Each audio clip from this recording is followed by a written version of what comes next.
Penerapan rencana kenaikan tarif parkir dan penerapan sistem jalan berbayar di Jakarta, bisakah mendorong publik beralih ke transportasi umum? Kita bahas malam hari ini bersama juru bicara Gubernur Jakarta, Ciko Hakim, dan Wakil Ketua Masyarakat Transportasi Indonesia, Joko Setiowarno. Selamat malam, Bung Ciko dan Pak Joko. Selamat malam. Malam, Oke.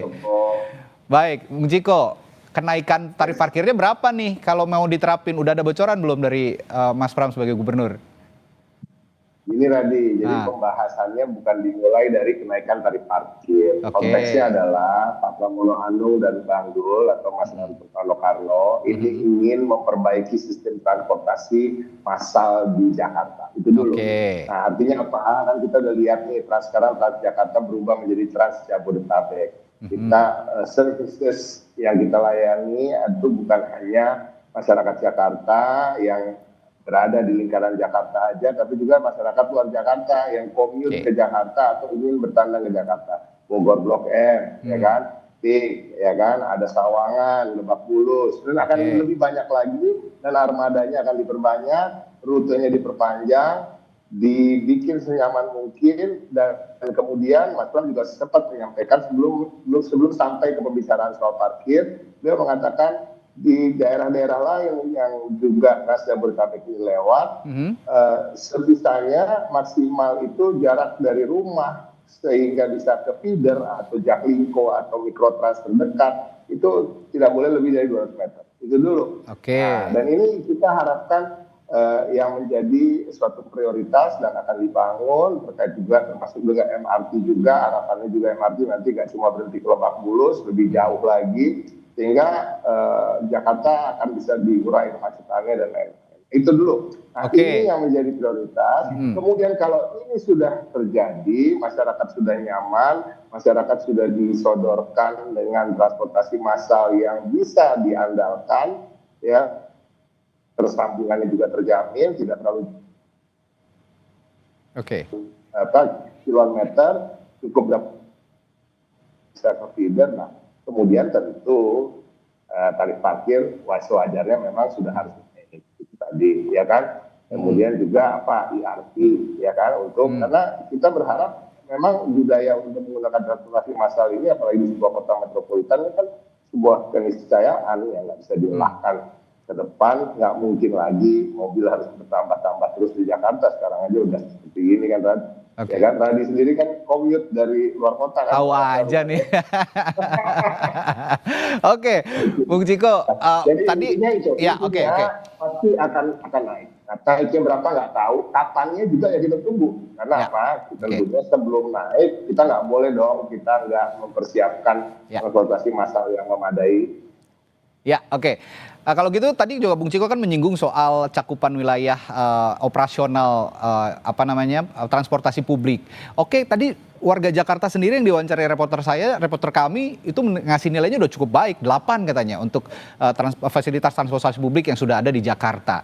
Nah, tapi ada beberapa keluhan juga yang saya dengar juga ini soal cakupan wilayahnya, sudah menjangkau belum, sudah luas atau belum gitu di daerah-daerah, terutama daerah-daerah penyangga. Tadi kata Bung Ciko betul, saya juga commute dari luar kota Jakarta masuk ke Jakarta. Tapi masalah jangkauan ini yang sepertinya sekarang masih jadi PR. Kalau Pak Joko punya data nggak? Kira-kira sudah berapa besar jangkauan integrasi transportasi publik yang ada di Jakarta, Pak Joko? Pak, ya kalau untuk Jakarta itu dia sudah bisa cover hampir 90%. Jakarta ya, artinya sudah samalah dengan kota-kota metropolitan dunia yang lainnya. Sebagai buktinya begini, kalau di Jakarta kita keluar dari hunian manapun itu nggak sampai 500 meter pasti dapat angkutan umum. Yang indikatornya yang paling mudah begitu ya. Namun memang di kota mitra, jadi saya sebut mitra karena kemarin pendapat dari salah satu kepala daerah bilangnya bukan penyangga, namanya mitra Jakarta gitu ya. Nah, masih kurang, makanya DKI sesuai dengan amanah Undang-Undang Nomor 2 2024 itu membolehkan subsidi untuk angkutan yang bisa langsung ke Jakarta. Makanya ini dikembangkan Trans Jabodetabek.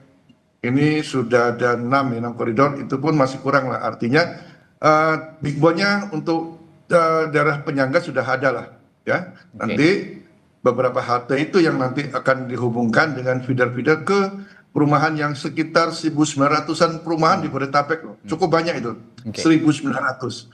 Oke, oke, saya kembali ke Bung Ciko. Kalau kata Bung Ciko, memang kita bahasnya transportasi publiknya dulu yang akan dibuat senyaman mungkin, sebagus mungkin. Nah, setelah itu baru rencana tarif parkirnya. Tapi yang di-highlight oleh publik, tarif parkirnya nih sekarang, Bung Ciko. Karena apa? Karena memang kesadaran masyarakat kita untuk menggunakan transportasi publik sepertinya masih minim ya, terutama di Jakarta. Sehingga ketika mendengar tarif parkir naik, wah kaget tarif parkir naik, sedangkan saya membawa kendaraan pribadi. Nah, ini bagaimana memberikan pemahaman juga kepada masyarakat, kepada publik bahwa tarif parkir ini juga sebenarnya untuk menunjang bahwa transportasi publik di Jakarta akan berevolusi, akan jauh lebih baik lagi ke depannya. Satu, tentunya bagi keluarga yang mampu, dan kita tahu di Jakarta juga tidak sedikit yang mampu ya, sangat mampu, bahkan punya mobil lebih dari 5 aja banyak gitu. Kalau boleh silakan aja menggunakan 5 mobilnya dalam sehari itu untuk kemudian menyumbang, ya kan, melalui IATI maupun parkir itu.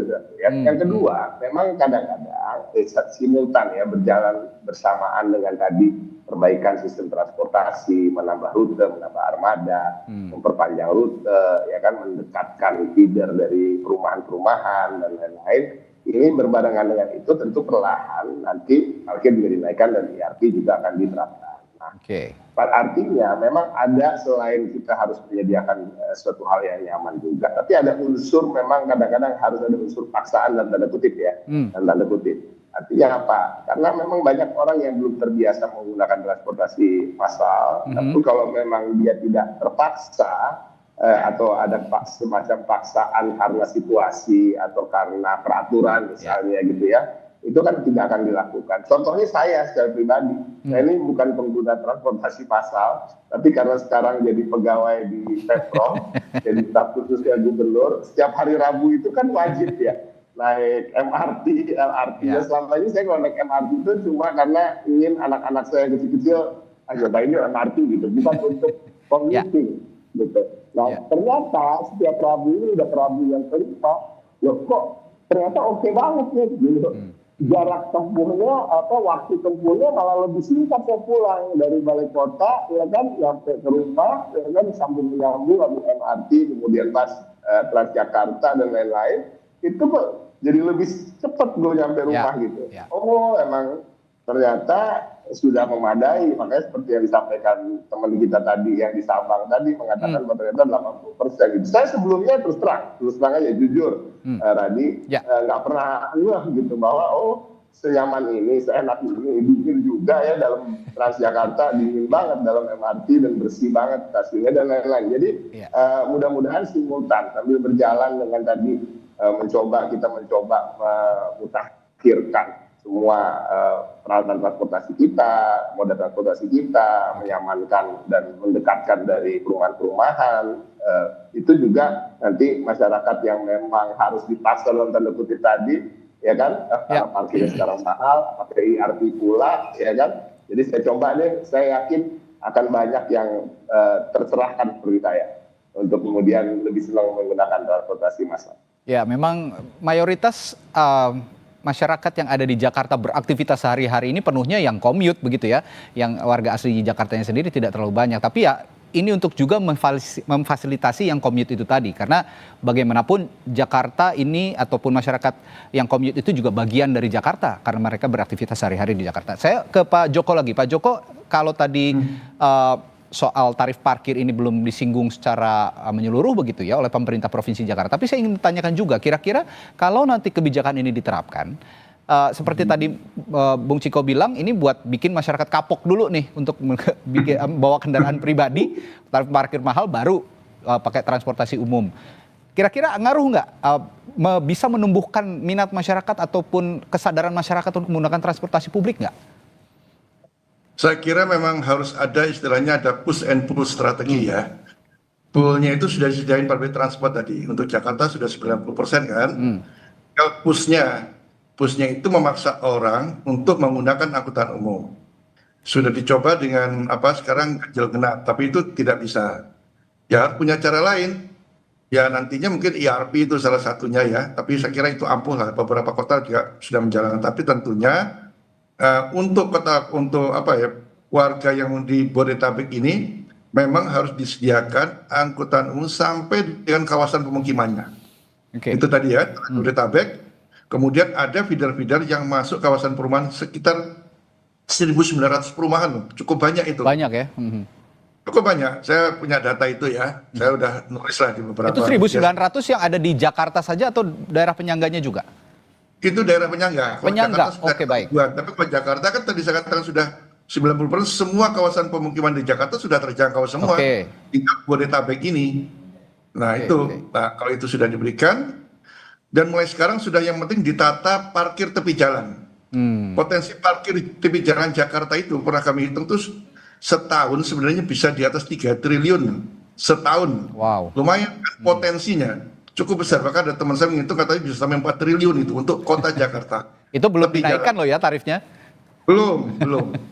Sangat besar. Padahal kalau kita lihat data itu menunjukkan pendapat parkir tepi jalan itu enggak berapa, cuma 50 miliar nggak salah itu. Kecil sekali.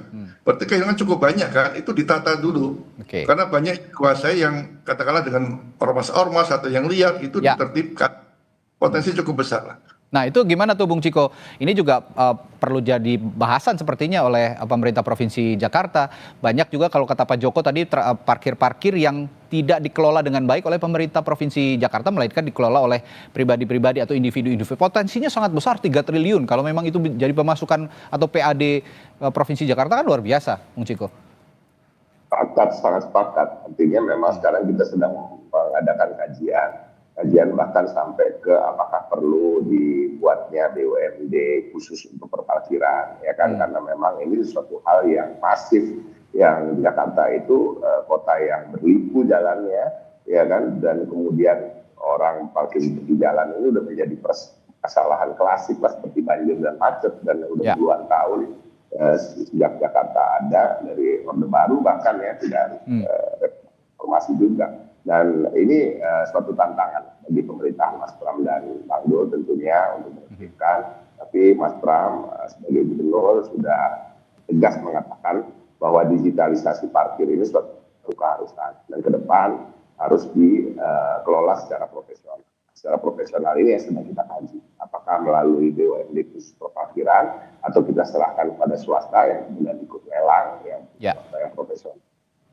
Tapi ini dalam sidang kajian. Tapi ini memang betul sekali akan sangat berdampak dengan hal-hal baik untuk kenaikan parkir. Bahkan ini juga permasalahan kadang-kadang Transjakartanya udah enak, udah 90% tadi Pak Joko sampaikan, cuma tetap macet karena ada parkir-parkir di pinggir jalan, mobil-mobil ya kan. Karena Transjakarta ini kan tidak selalu berada di jalurnya ya, kadang-kadang dia harus lintas jalur ketika mau belok atau mau memasuki beberapa kawasan. Nah ini juga sering tertahan, dan kita tahulah kalau hari Jumat begini ya kan biasanya itu paling parah, dan itu juga di daerah-daerah tertentu tertahan trafficnya karena ada parkir-parkir di jalan. Nah ini harus betul-betul ditertibkan, dan ke depan ini memang menjadi tantangan bagi kita. Oke, Pak Joko, ini saya punya data di tahun 2023. Mungkin Pak Joko punya yang lebih baru lagi. Ini di tahun 2023 tarif disinsentif itu akan diperluas dari 131 titik, dan ini juga akan terus didevelop oleh pemerintah Provinsi DKI Jakarta. Nah, kalau pemilihan lokasi prioritasnya, kalau menurut pandangan Pak Joko, tadi kan 2023 131. Mungkin Pak Joko punya data lagi berapa dan di mana-mana saja tempat-tempat yang menjadi lokasi prioritas bisa dijadikan kantung-kantung parkir yang potensial? Saya nggak punya data pasti untuk on street ya. Namun kalau saya lihat di Jakarta memang cukup banyak itu. Sangat banyak, dan mungkin penghasilannya ada yang saya perhitungkan itu lebih dari 1 juta per hari. Makanya saya bilang kita coba hitung aja 2012, saya coba hitung 2012 itu potensinya sudah di atas 1 triliun. Ya, apalagi sekarang sudah di 3 triliun. Karena kita menghitungkan jumlah kendaraannya sepeda motor sudah berapa gitu ya. Belum lagi daerah pinggiran. Nah, parkir-parkir tepi jalan ini potensi yang bisa menjadi pemasukan. Jadi parkir itu sebenarnya kan bisa 3 hal lah. Pertama untuk mengendalikan lalu lintas, ya manajemen. Yang kedua bisa untuk pendapatan. Yang ketiga ada fungsi pelayanan publik. Nah, memang tidak semua jalan dibolehkan parkir tepi jalan. Itu jalan nasional nggak boleh. Tapi di Jakarta, ya jalan nasionalnya kan sedikit. Ya banyak jalan yang milik Pemda DKI kan. Artinya itu ditata sedemikian rupa sehingga nanti menjadi pemasukan. ya memang tentunya akan diatur lah kalau petugas parkir. Dulu pernah kok zaman kalau nggak salah Gubernur Ahok itu tukang parkir itu digaji bulanan. Dan kami coba satu ruas cukup itu pendapatan satu hari itu bisa bayar petugas parkir 1 bulan itu di satu ruas ya. Kami pernah hitung gitu. Jadi cukup besar potensinya, ya. Oke.